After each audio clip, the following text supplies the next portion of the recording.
Krishna Hare Hare Hare Rama Hare Rama Rama Rama Hare Hare Hare Krishna Krishna Krishna Hare Hare Hare Rama Rama Rama Hare Hare Hare Krishna Krishna Krishna Hare Hare Hare Rama Rama Rama Hare Hare Jaya Radha Madhava Kunja Bihari Jaya Radha Madhava Kunja Bihari Shri Shri Radha Madhava ki Jai Grantaraj Śrīmad-Bhāgavatam ki Jai Shri Prabhupada ki Jai Om Namo Bhagavate Vasudevaya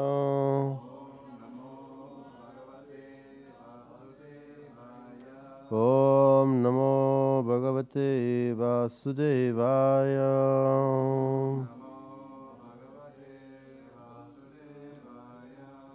Om Namo Bhagavate Vasudevaya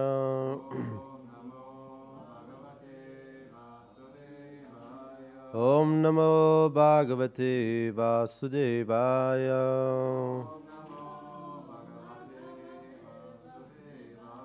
Narayanam Namaskritya Naram Chaiva Narottamam Devim Saraswatim Vyasa Tato Jayamudhirayet. So we should speak English probably. English. Everybody speaks English, huh? Okay, good. So we'll do English. Yeah? So we're reading from the Śrīmad-Bhāgavatam, Canto 4. What is the name of Canto 4? Who knows? Almost. The creation of the fourth order. Chapter 18, Prithu Maharaj milks the earth planet. Text 6. Here says 7 or 8. Did we read already 6 before? I don't have my phone here. I cannot see this lecture schedule. Who was yesterday here for class? Huh? Prabhu, you spoke yesterday? Saturday Chaitanya Charitamrita.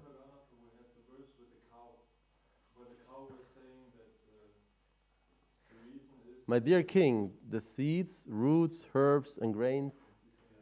Okay, and 6 is now there also? Pura Shrishta Hya Sadhayo. Yeah. Okay, we'll chant it anyways because it's good to chant Bhagavatam. And then we'll read 7.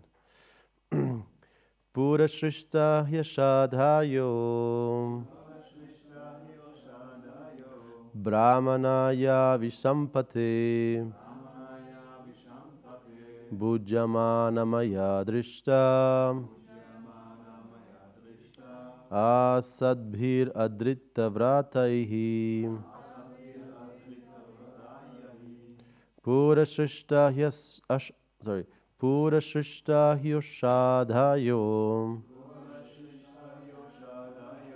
Brahmanaya Vishampate Bhujamanamaya Drishta Asadbhir Adrita Vrataihi. Please.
Ladies.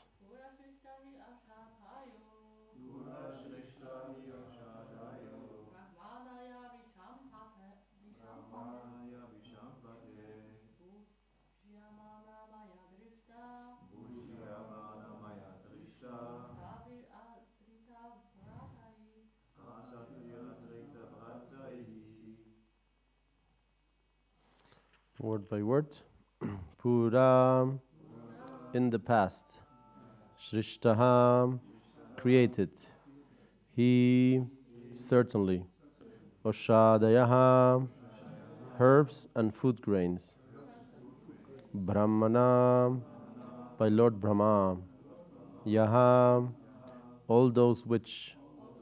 Vishampate, O king. Bhujamanaha, being enjoyed. Maya, by me. Drishtaha, seen. Asad bihi, by non-devotees. Adrita vrataihi, devoid of all spiritual activities. Translation. My dear king, the seeds, roots, herbs, and grains which were created by Lord Brahma in the past are now being used by non-devotees who are devoid of all spiritual understanding. Text 7. Apalitandadritacha bhavadvir lokapalakaihi chori bhuteta lokeham yajnarte grasam oshadihi. Translation and purport by His Divine Grace, A.C. Bhaktivedanta Swami Srila Prabhupada Ki Jai. My dear king, not only are grains and herbs being used by non-devotees, but as far as I am concerned, I am not being properly maintained.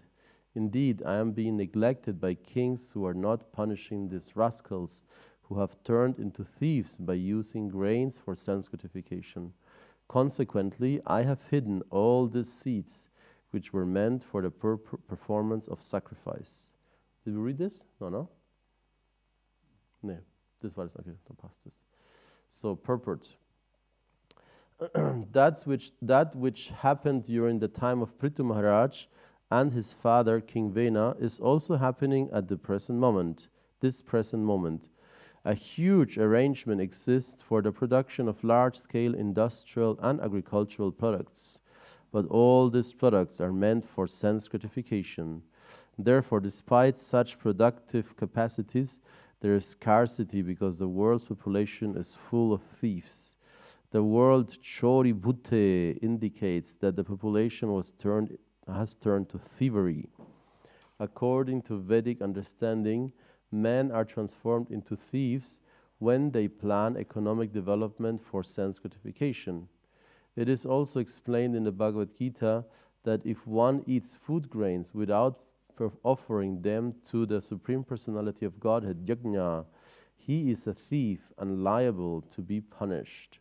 According to spiritual communism, all properties on the surface of the globe belong to the Supreme Personality of Godhead.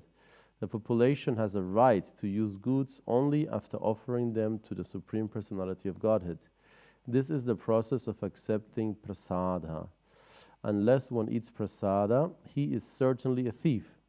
It is the duty of governors and kings to punish such thieves and maintain the world nicely. If this is not done, grains will no longer be produced and people will simply starve. Indeed, not only will people be obliged to eat less, but they will kill one another to eat each other's flesh. They are already killing animals for flesh. So when there will be no longer be grains, vegetables and fruits, they will kill their own sons and fathers and eat their flesh for sustenance. Om Jnana Timirandasya Gnanjana Shalakaya Chakshurum Militam Yena Tasmai Shri Gurave Namaha Sri Chaitanya Manobhistam Stapitam Yena Bhutale Swayam Rupa Kadamayam Dadati Swapadantikam Vandeham Shri Guru Shri Yuta Padakamalam Shri Gurum Vaishnavamscha Shri Rupam Sagrajatam Sahagana Ragunatam Vitamtam Sajivam Sadvaitam Savadutam Parijana Sahitam Krishna Chaitanya Devam Shri Radha Krishna Padam Sahagana Lalita Shri Vishakam Vitamscha He Krishna Karuna Sindhu Dinabandho Jagatpate Gopesha Gopipakanta Radhakanta Namostute Jayatam Surato Pangor Mamamanda Matirgati Matsarvasva Padam Vajo Radhamadana Mohana Divyad Vrindaranya Kalpadrumada Srimad Dangara Simhasanasto Srimad Radha Srila Govinda Deva Prishthalevi Sarmana Smarami Srimandra Sarasaramvi Vamsiva Taratastitaha Karsham Veno Svanai Gopir Gopinata Shriyastunaham Tapta Kanchana Gaurangi Radhe Vrindavaneshwari Vrishabhana Sutta Devi Pranamami Hari Priye Jaya Shri Krishna Chaitanya Prabhu Nityananda Shri Advaita Gadadhara Shivasari Gaura Bhaktavinda Hare Krishna Krishna Krishna Hare Hare Hare Rama Rama Rama Hare Hare. Once again the verse.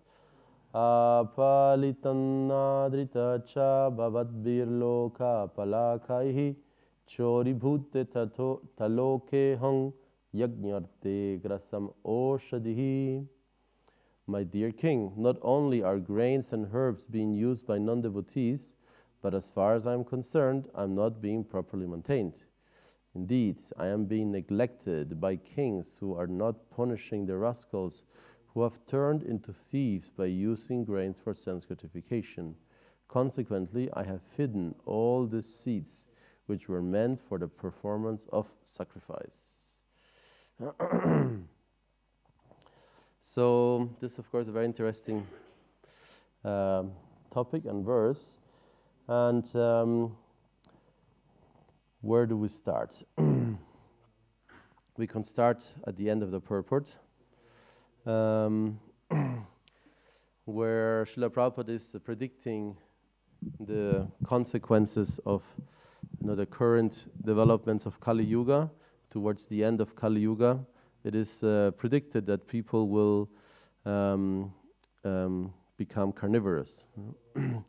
And this is actually, sometimes people think this is very far-fetched, that something like this could happen on a large scale. But actually, in the last two big wars we had in Europe, this became common already. So it's not too long ago, only 80 years ago.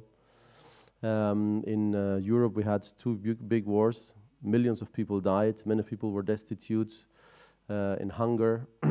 So there is gruesome records, of how people became, how do you call it? Not carnivorous, men-eaters. They became rakshasas. How you say this? When you eat your own people? Cannibals, yeah, cannibalism. Cannibalism became rampant, and technically, many scholars describe our current situation as like a scissor.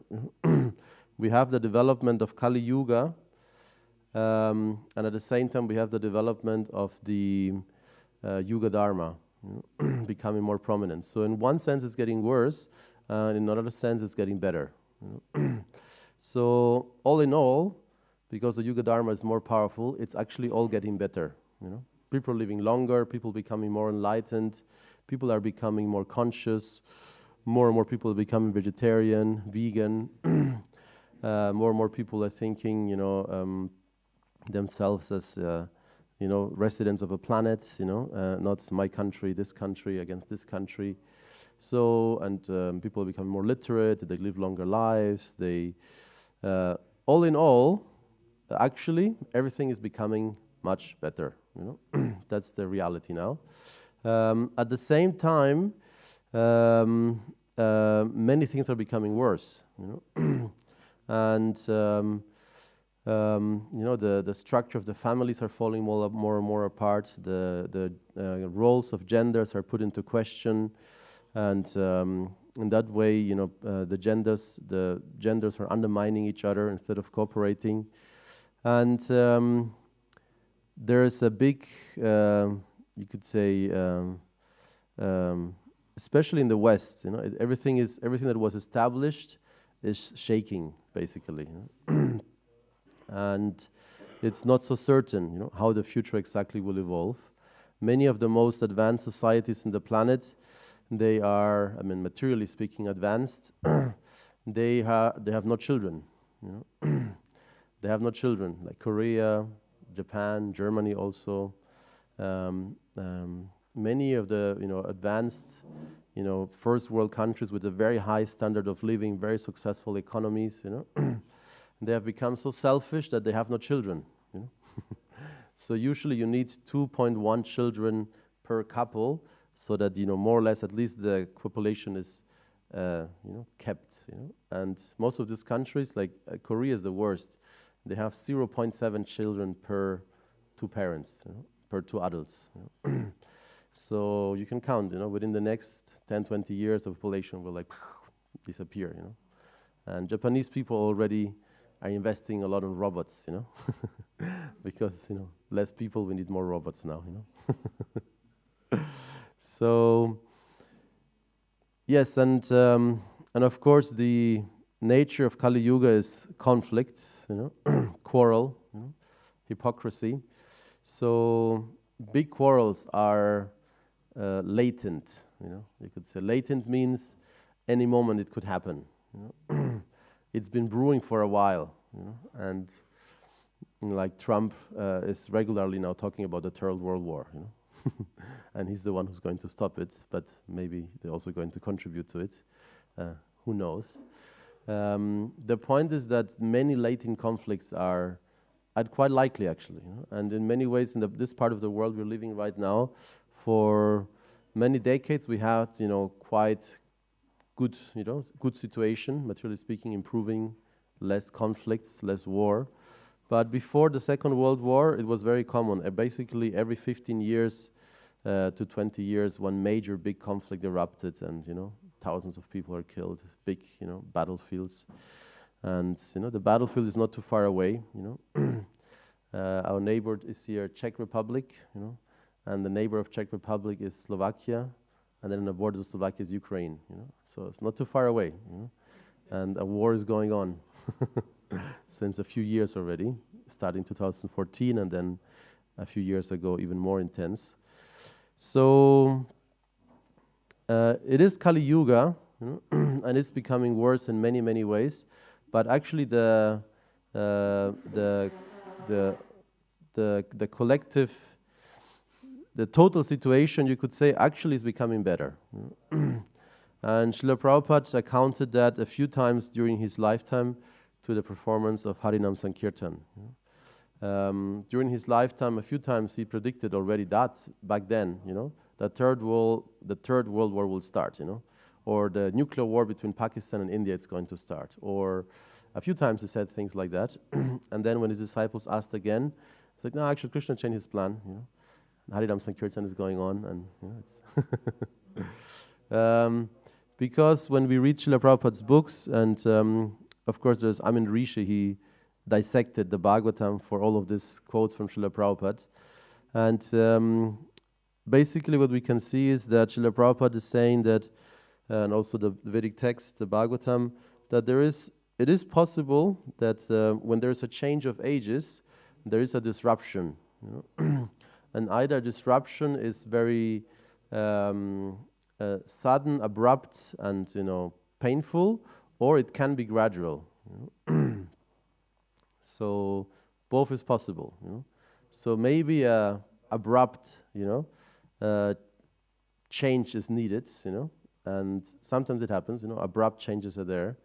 When the age of Kali began, Krishna left, we read in the Śrīmad-Bhāgavatam, the beginning, suddenly, from one moment to the other, the whole atmosphere changed, and it says there were thunderstorms and the weather, became wild, and the donkeys were screaming, the deities were tearing in the temples, and so many, symptoms were visible. Or it becomes a gradual improvement, So that's also possible, a gradual improvement. Instead of suddenly everything becoming bad or good, a gradual change. And as far as we can see, it depends strongly on how strong the Harinam Sankirtan is, because a sudden destruction could maybe also harm the Harinam Sankirtan. So maybe it's better that there is a gradual change. Harinam Sankirtan becomes more and more prominent. And nowadays, of course, especially in India, we have such prominence, how you say? How you say this? I forgot the word. Huh? Endorsement. Was that exact? Yeah, the government, but endorsement. So we have very powerful endorsement from the government. So the Prime Minister recently opened the biggest temple in India now, and I think it's Kartarpur, no? Kartarpur? Karga, near Navi Mumbai. Karga temple, huge temple. And the Prime Minister opened it, and praised ISKCON, praised Srila Prabhupada, And this is huge because many people misunderstand India. Many people think, especially when we read Srila Prabhupada's books, and also I grew up in Gurukul, I was thinking India is Vedic India,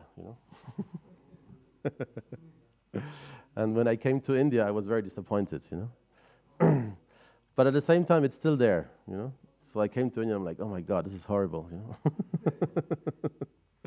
This is disgusting, That back then, the airport in Delhi had the same tiles like our brahmachari bathroom before we painted it white, Same brown tiles, the whole airport, And the smell was even worse, It was really bad, And then you go out and there's like, chaos, just people living on the side of the road and the roundabouts. They have bonfires and, so much poverty, so much, destitution and, just not auspicious, Didn't seem very auspicious at all, But then I was talking to the taxi driver and he's telling me he's Gotra, he's related to this rishi, and he's telling me about Ramayana, and like, okay, it's still there somehow, It's just not obvious, at first sight,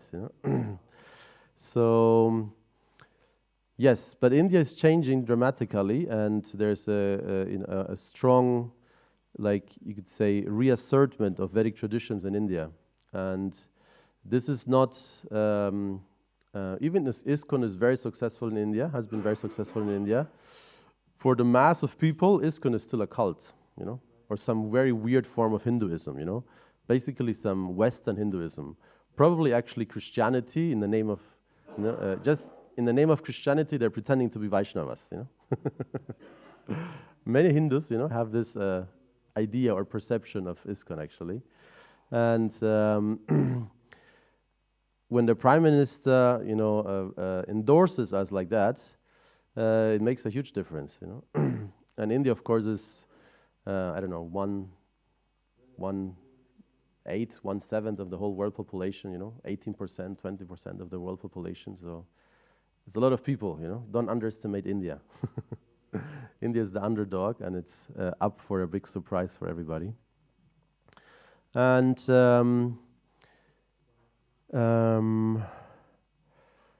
so, how did I get here? Yes. So, let me see if ich muss die Kurve jetzt noch kriegen zurück. But I started on this topic because the what was the original point I was trying to make? Give me a second, maybe I can still do it. Very culture, huh? Yeah. Huh? Yes. Yes, thank you.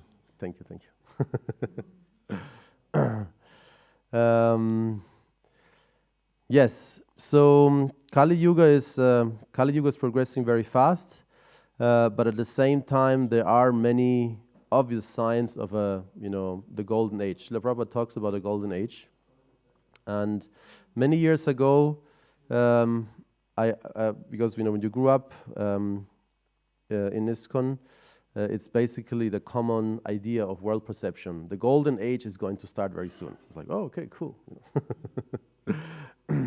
And then when I became a brahmachari, the main mission was we need to start the golden age.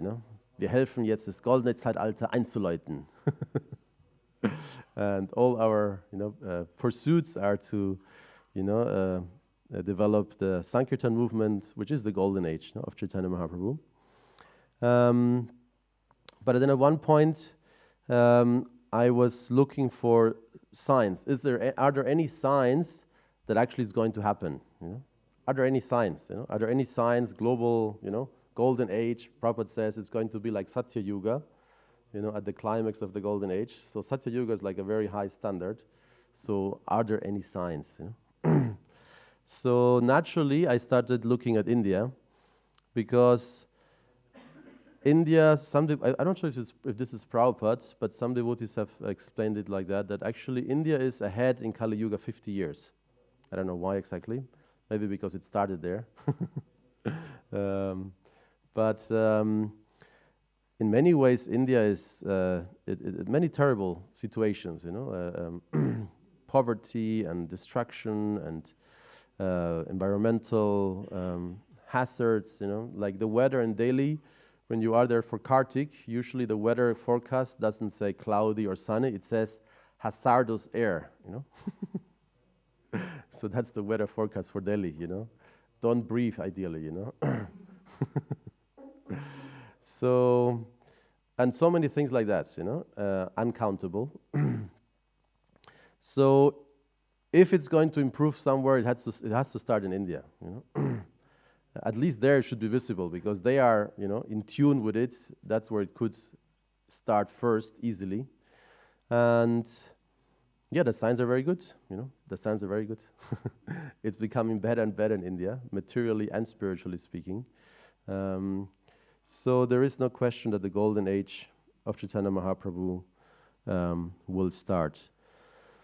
And here Bhumi Devi is telling, and Srila Prabhupada is explaining in the purport, that she retracts her, in this case, grains or wealth or generosity when the general population is not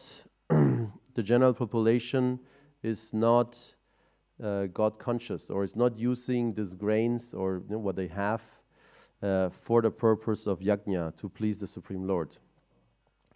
And this is very interesting, because some people might say, of course, that this sounds a little bit maybe difficult to believe. Other people might say that this is just a fantastical idea, like the communists used to make this big propaganda, in East Germany. We harvest with the help of the sun. We harvest, with rain and sun, we harvest, we don't need God, something like that, Or there was this older communist, they used to have this, it was very common. Some friends who were in the DDR told me that when they more or less asked the people to pray for something, for sweets or something, and and nothing would happen, and then the communist guys would come out of the veranda of the church and they would throw candies, It's like, we are giving you candies, So the idea of communism, Srila Prabhupada is also talking about it here. And in a few parts of the Bhagavatam, and later in the 7th canto also, there were spiritual communism is discussed. And of course also in the very introduction of the Śrīmad-Bhāgavatam, Srila Prabhupada says spiritual communism, uses the word spiritual communism. And there is a big difference, of course, in the idea of spiritual communism and normal communism. But the principle remains the same, just that the state is, you could say, an artificial warden for all the wealth that exists, and also probably corrupt. Like in East Germany, they used to say that we are all the same, but some people are more same, more equal. We're all equal, some are more equal. So, in front of the eyes of the Lord, we're all really equal. The spiritual soul, on the spiritual level, there's true equality. On the material level, there is no equality. We all have different karmas, different bodies, different capabilities. I was reading recently the Arthashastra, and in a very pragmatic way, Kautilya is talking there about the qualifications of the different varnas and qualifications of those who are rulers or those who are learning, etc.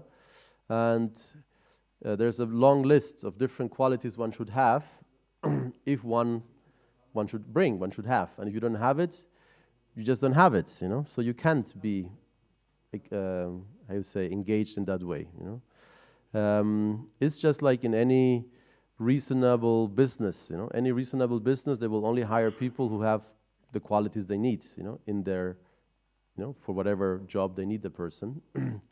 So if they don't have those qualities, they of course will not get the job. So that's the problem with material communism. In material communism, the idea is that everybody should be the same. And this is happening nowadays also, more and more. Because a different form of modern communism is the whole modern idea of equity among genders, equity among races, equity amongst everything. And this leads to the idea that when you hire somebody, we should make sure, first of all, do we have of everybody somebody here? So when you want to fill up, let's say a room of managers, you don't look for the most qualified. You make sure everybody is represented. Do we have a woman? Do we have a man? Do we have somebody of color? Do we have somebody from this background, that background? Okay, now everything is good. But they may not be qualified. And this is of course problematic. And many people are criticizing it because it's not based on realism, pragmatism. It's just artificial attempt to create equality within matter. And that's the same for communism. Spiritual communism focuses on the spiritual equality of all living entities, while acknowledging that we all are very different, materially speaking. So therefore we have varnas, we have ashramas. And in spiritual communism, everybody, regardless of what their endeavor is, if their endeavor according to their abilities and their position, the result will be the same. So that's what also they tried in material communism. So in material communism, they tried that everybody should earn the same. So in Cuba, they're still doing it to a great extent. So you're a doctor, or you're cleaning the toilets in the airport, you get the same amount of money because communism. So it's artificial within matter. Within matter, it doesn't make any sense. So then, Cuba survives because everybody's doing everything they need in the black market, basically. Somehow they're managing. But officially, it doesn't exist. Spiritually, it's like that. If you're a Shudra and you're cleaning, the temple, you're doing menial work, you're repairing, or if you're a priest performing the biggest yajnas, the result is the same, spiritually speaking. So the varnas, there's no need, because the smarta brahmanas, they have the idea that you actually progress from one life to the other. So this idea is also there. it technically is there, you know. So you can, as you know, a good Shudra becomes a Vaishya, a good Vaishya becomes a Kshatriya, and a good Kshatriya, and so on, you know. So you reincarnate through the castes, you know, so to say. And then you can, you know, go to the higher planets, and then you go to Mahaloka, Tapaloka, finally Satyaloka, you know, and then you might be liberated. So a very, you could say, mechanical approach to liberation. But the idea in Daiva Varnashrama Dharma is very clearly that if you offer spiritual or devotional service to the Lord, it doesn't matter what form of devotional service it is, you know.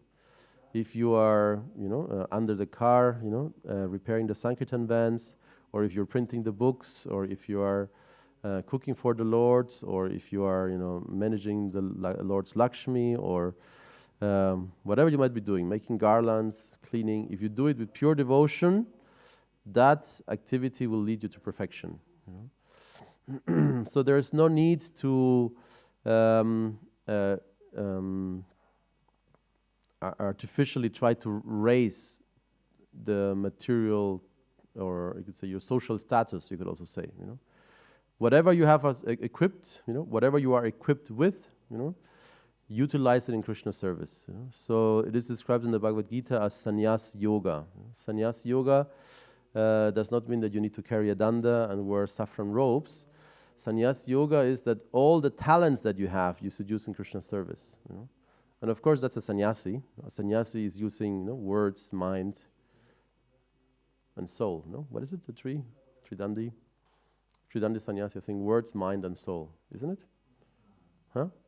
Body. Sorry, words, mind, and body, in the service of the Lord. And it's not reserved for sannyasis, you know. Actually, sannyas yoga, anybody, we all doing Prabhupada says, sannyas yoga is ultimately bhakti yoga. Prabhupada says that we are all, regardless what position we find ourselves, what conditioning we have, all the talents that we have, if we engage them in devotional service, they will lead to ultimate liberation. Shri Shri Prahlad Lakshmi Singari Bhagavan Ki Jai. So, yes, therefore, bhakti is supreme. So I was listening recently to very articulate YouTube channel. It was suggested to me, and the YouTube channel name is Aham Brahmasmi. And then usually you would think that there would be sometimes some new age, you know, new age people, you know. But then it was becoming even more interesting. The name of the clip was Bhagavad Gita as it actually is. Oh, I'm like, wait a second. I have to hear this, you know. So this is a direct attack on us, you know. So not very veiled, you know. So I didn't hear the whole clip, but I heard one section of it. And so they were talking about, apparently one ISKCON devotee gave a lecture, and he said that our devotion to Krishna should be exclusive. You know? We only worship Krishna, and we should not worship the other deities. You know? Krishna says in the Bhagavad Gita, actually, you know, quite clearly. But they were talking about the Bhagavad Gita, but, you know, actually, maybe one short story about Srila Prabhupada. Srila Prabhupada loved to have these discussions, you know, like, you know, he would be the Mayavadi, and then the disciples were trying to defeat him, or the way around, you know. So usually there's one very famous story where Srila Prabhupada had quite a few of the most senior disciples he had. I'm not sure where, maybe in Vrindavan or something, Bombay.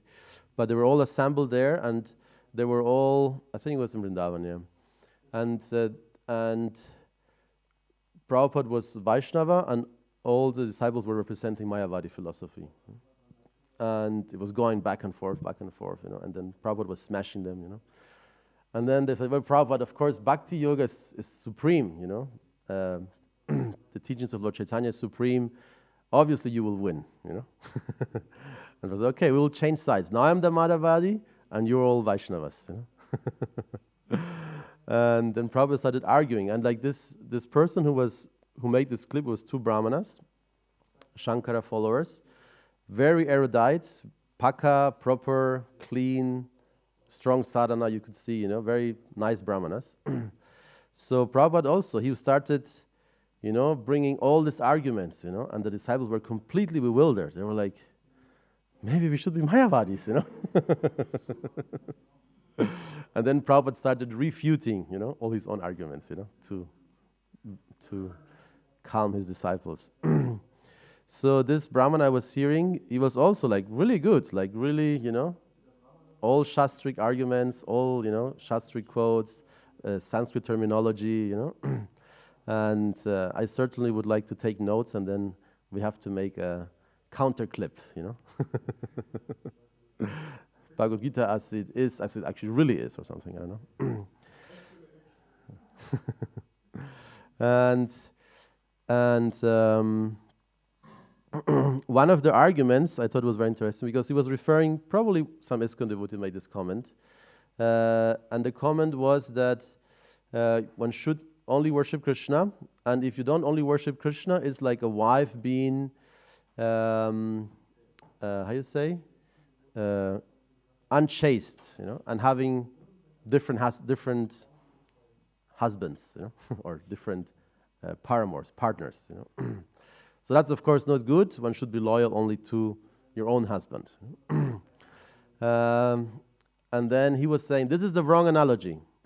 The right analogy is the husband is only changing clothes,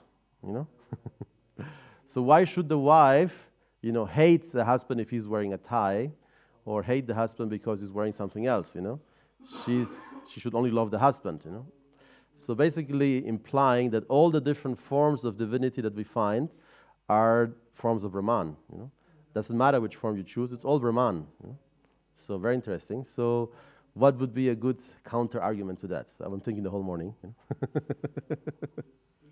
But I think it's very simple. The wife and the husband, they don't live alone, They have children, they have relatives, and of course the wife will have different relationships with all kind of different relatives, The relationship with her husband is exclusive to the other relationships. It doesn't mean that she doesn't have a relationship with, the neighbor, or the rickshawala who's driving her to work, or whatever, So in a similar way, we clearly understand that our relationship with Krishna is unique.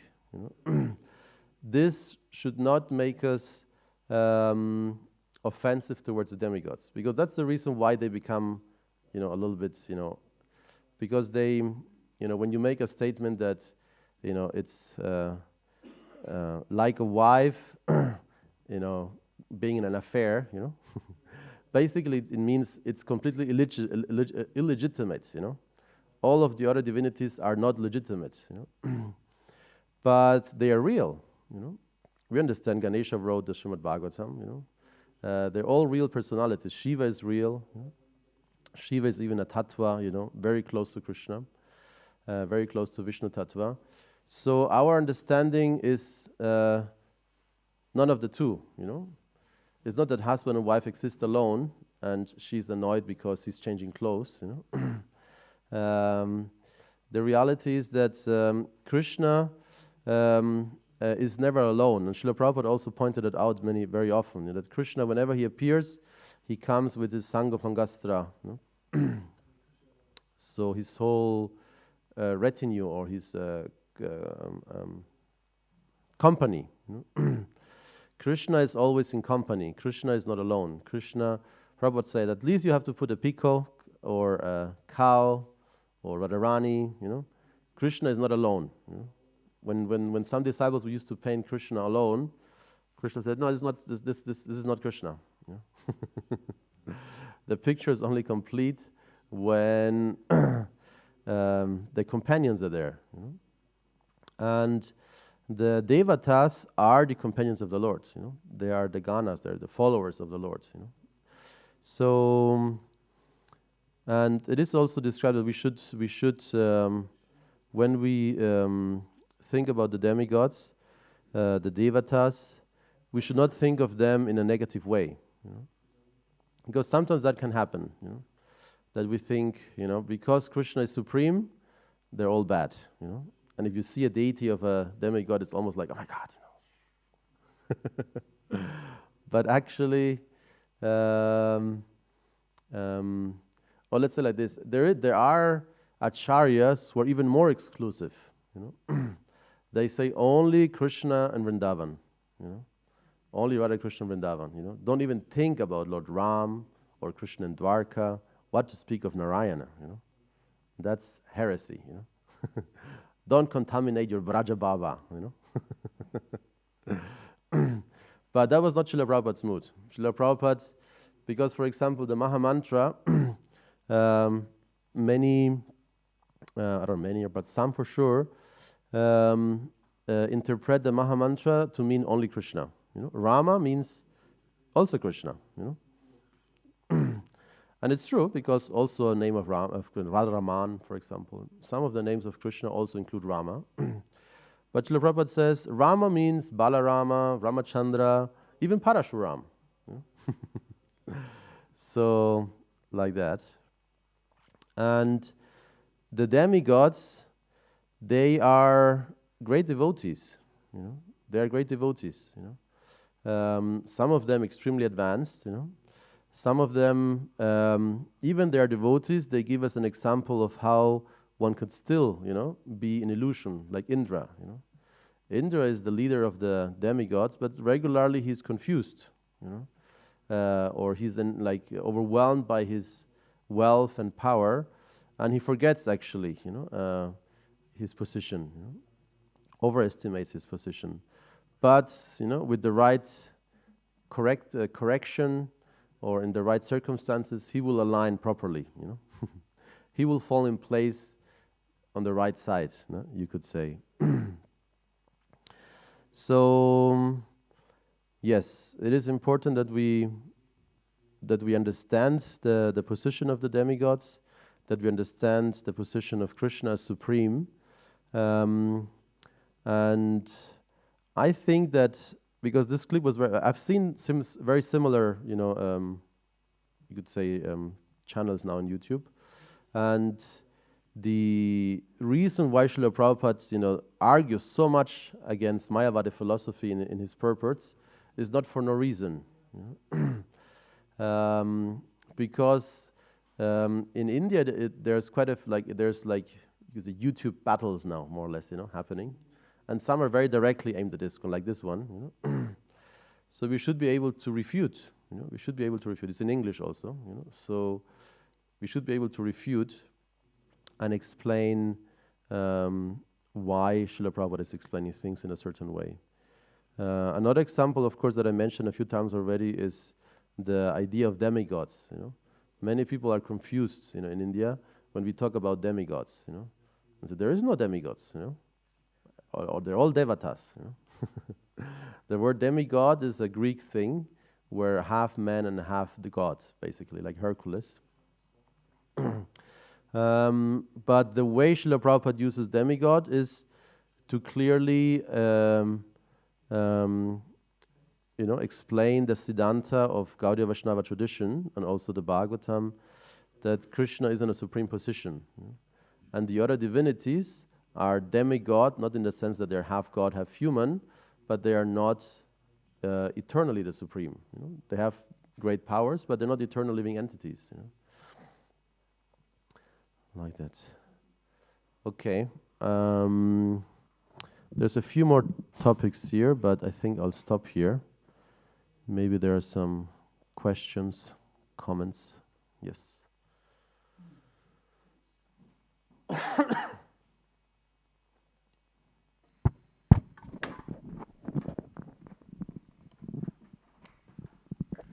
Thank you.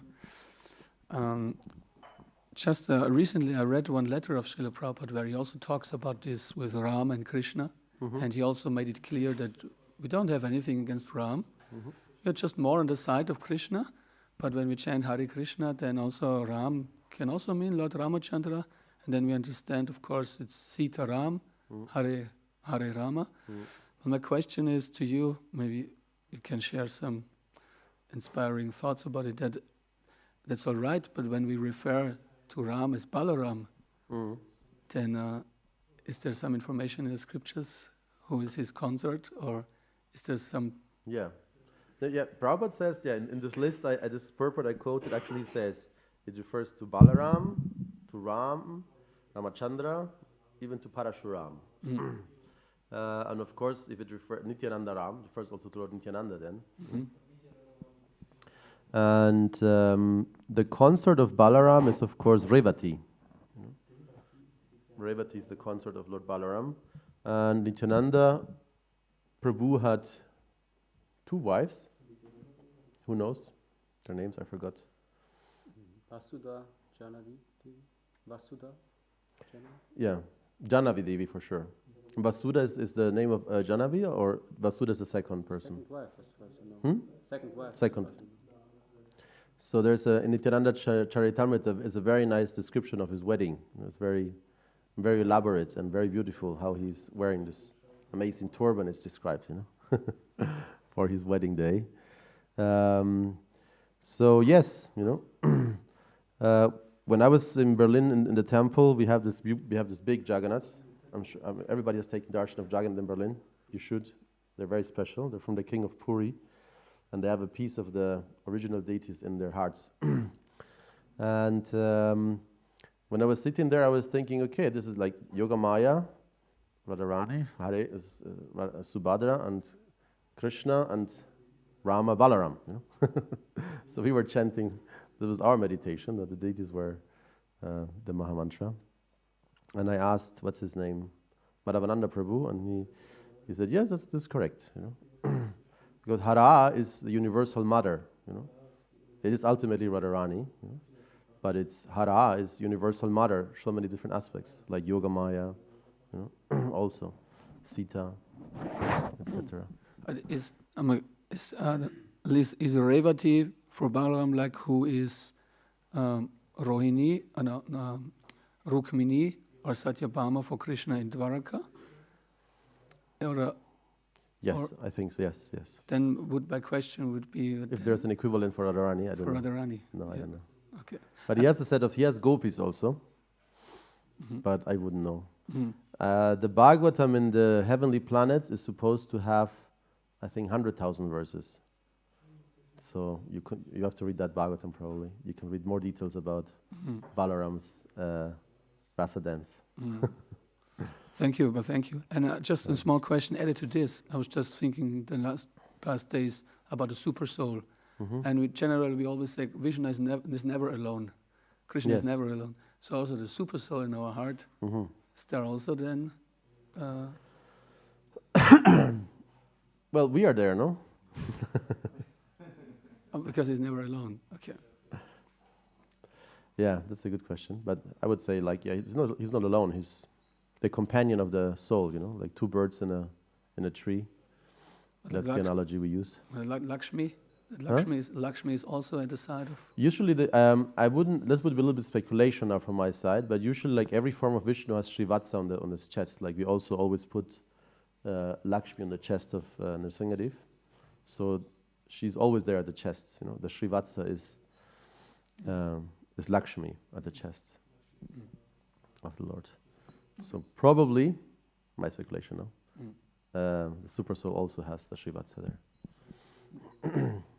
Subal. I was thinking about this topic of Mother Earth restraining the grains or the nourishment. So I was wondering if you maybe know some incidents in devotees nowadays where Mother Earth is actually giving more because we are performing a Sankirtan Yajna. Is there some incident like that, or is it more or less for everybody on the earth the same? Is it related? Okay. Vidasara hat was. Yeah, I just wanted to share that how the earth shapes the environment in South India is very remarkable. Like there's so much heat, so much humidity, and the fruits are very humidity, and the fruits are very extraordinary growing. Like there's a lot of abundance in sweet fruits and less trees and vegetation that is not really like usable. Like for instance, here there are many trees who have this thorns and all of that. They don't bear fruits to use, and they're like mangoes and papayas and jackfruit and all these huge giant fruits you can use for so many things. And also like small animals are crawling around, like so many cats, dogs, cows everywhere, birds. And this is for me like an example like this. There's the earth is more providing and giving. Yeah. Yes. Well, India in general has been, since time immemorial, of course, the most populated place on the planet, the most fertile ground, and like in Tamil Nadu, you can have 3 harvests a year,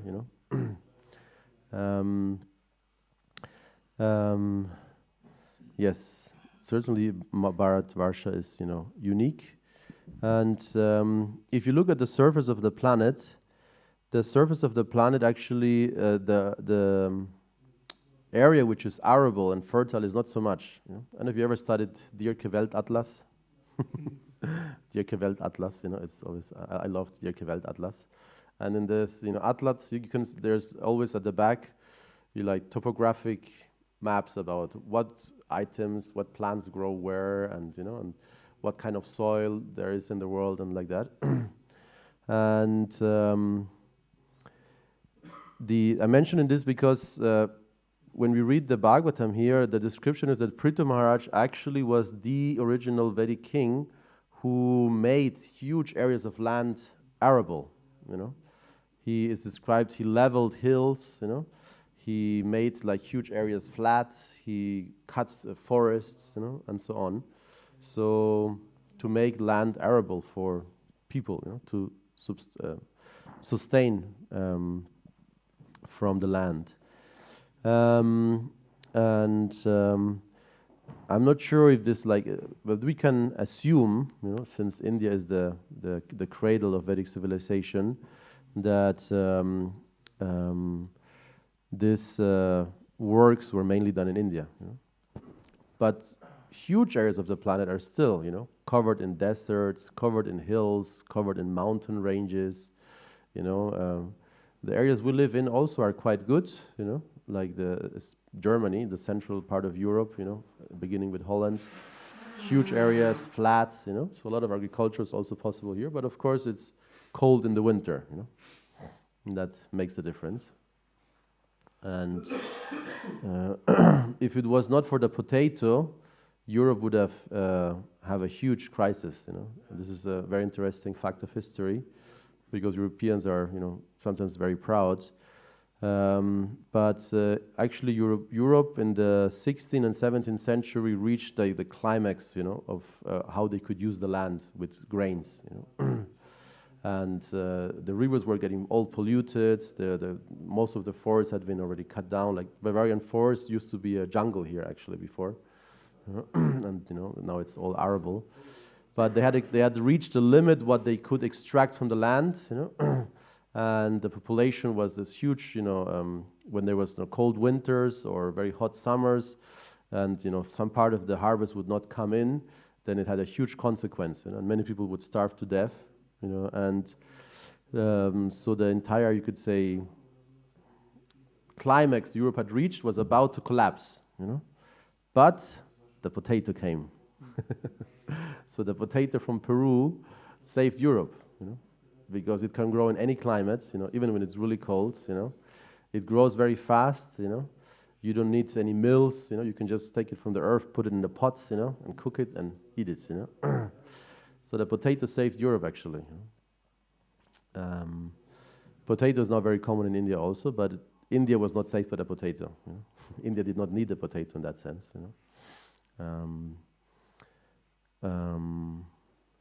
But yes, it is obvious that very often, and also nowadays we still are, exploiting Mother Earth, because that's the point she's making here, that she's not being treated properly. He says, I'm not being properly treated or maintained. So if we read in the first canto, the section where Bhumi Devi is there and Dharma in the form of a bull, of a cow, there's a very nice, area where we should become and also the fourth canto later on, and here also, that it should give us a conscience for environment, you know. Our environment is Mother Earth, you know. The earth is sacred, you know. And we should not be unconscious brutes, you know. Just, you know, stepping on the land, that this is my land now and I can do whatever I want, you know, attitude. But you know, this is the culture in India still, you know. Even, like I said, India is not Vedic, you know. India is a socialist republic, you know. And especially in Tamil Nadu, the current government, they are basically atheists, you know. They are very heavy racial atheists, actually, you know, Dravidian atheists. And they exploit India like anything, Mother Earth like anything, you know. But the general people have this idea still, you know. They will, you know, offer some oblations to Mother Earth. They will, before they eat, you know. In South America, also very common, you know. Before you eat or drink anything, you give a little bit to the earth, you know, because it's Mother Earth, you know. It's from her, you know. It's similar, like, it's mainly a gesture, you know. Like when you go to the Ganges or the Yamuna, you take her water and offer it back to her, you know. So this is a very good example, because everything we do is like that, actually, you know. When we offer it to Krishna, everything belongs to him already, you know. But if we make this simple, beautiful gesture, it benefits everybody and us as well. You know? So, like that, the simple gesture of, you know, all we have is Krishna's, but if we give it to him, you know, if we acknowledge him, the benefits are multiplied. And back to the question of Subal Gopal, yes, I mean, India is the best example for sure. You know. Nowadays it has gone through, you know, quite some tumultuous times, you know, and it's Kali Yuga also progressing. But since time immemorial, India was the wealthiest place on the planet. You know. Even like in modern records, I forgot the name of this economist, but it's not too long ago, maybe 15 years, maybe not even that long. He accumulated, you know, historical data, you know, from at least 2,000 years, you know, from all the different areas of the planet, you know, to make a chart, you know, which countries had the most wealth, you know. And from the year, like before also, but from his counting, from the year 0 until the year 1300 or 1400, India was the wealthiest country on the planet, you know, having around 30 to 40% of the entire wealth of the planet, you know, in India. And then China was also there with some 20-30%. Then China became a little bit more, you know. And then, so for the last 200 years, 150 years, the power pole, it's called, has shifted towards the West, you know, or did shift towards the West, you know, pulled by Europe, you know, colonization, potato, America, you know, gold in America also, you know. And since 2010, this power pole of the whole planet is moving back to the east, you know, very fast. You know. Nowadays, you compare any city in the Western world with Chinese cities, they're a joke, you know. The infrastructure they have in China is incredible, you know, in many, many ways. And India is a little bit behind, but the difference will be, because there's a few people who, of course, have, you know, many Western people went to China, did big business, had companies, etc. But they all say, you know, the difference is they would have chosen India, but India is too chaotic, you know. They chose China because it's, you know, a dictatorship, so the rules are at least clear, you know. And but China is so less, you know. China, through communism, there is, you know, especially there was one generation which was during the Cultural Revolution, they're bereft of their culture, you know, bereft of soul, you know. So they're not happy, you know. Even they're materially speaking, they are overtaking everybody, but they're not really happy, you know. They're not really happy. There's so much, you know, social strife now also in China. So India has this unique situation where they are very poor still, but they are growing gradually. But people are happy in India, you know. if you go to India, people are happy. Even they're like, sometimes in the most crazy circumstances, they're happy. And why? Because they have God, they have spirituality. It's very obvious, you know. And many people who have lived in China and India, like normal people, they say this is very obvious, you know. In China, if there's no spiritual moral, people become very rough. You know? When there's spiritual moral, people tend to be just content somehow, you know. So, like that, you know. You could say India is progressing despite its government. You know? China is progressing just because of the government, you know. This is one analysis people give sometimes. And yes, the sattva guna sometimes takes longer, you know. India is in its growth, it's much more sattvic actually, you know. It's not passion like super fast building, you know, like the building crisis which happened in Spain and America, also in China. They just build and build and build and build and build, and there's not enough people to buy all these homes, you know. So in India, because it's, you know, very bureaucratic, you know, to get a permission to build, you know, even people don't believe it. You can also just, you know, go to the side of the road and, you know, put a hut, you know, and maybe after 10 years some bulldozer will come and remove it. But if you really want to build something, it's very difficult, you know. A lot of bureaucracy, maybe also bribes, you know. So it takes longer, but when it's done properly. You know? So there is yeah, you can see India is in many ways turning back to Vedic culture, and this is a very positive development for sure. And yeah, India is feeding itself, you know. Even it's like India is not importing. India is not really like if the whole world economy would collapse, India would be like, oh, okay. You know, it wouldn't directly affect them actually. Okay. Grantaraj Śrīmad-Bhāgavatam ki jai, Śrīla Prabhupada ki jai.